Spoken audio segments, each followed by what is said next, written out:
Hey everyone, welcome back to Python School. Today we are tackling the big one. The heart of modern software, OOP, otherwise known as object-oriented programming. Now don't let the name scare you. It is actually just a way to make our code act like the real world. Let's jump in.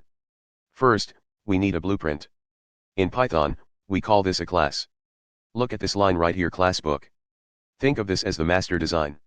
A blueprint for a house is not a house, but you can use it to build 100 real houses. The class is the blueprint, the object is the house. It is not an actual book yet, it is just the rules. Now notice this init part. This is the constructor. It is the moment the book is born.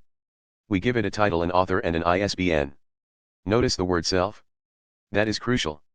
It tells Python, hey, this specific title belongs to this specific book. But books are more than just data, they have actions. We call these methods. Look at borrow book. This is where the logic happens. We check a condition. If the book is available, we borrow it. Else we tell the user it is gone. Notice how the book updates itself. When we borrow it, the book flips a switch from available to not available. It manages its own information so you don't have to. See how clean that is? The logic stays inside the book. It is self-contained. It is smart. Now watch this. We have our blueprint, but let's actually build something. Book 1 equals book. Python basics. Boom. We just created an object. Book 1 is now a real living instance of our blueprint.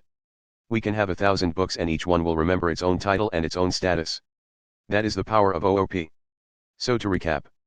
Classes are blueprints and objects are the things you build from them. Master this and you have mastered the core of Python.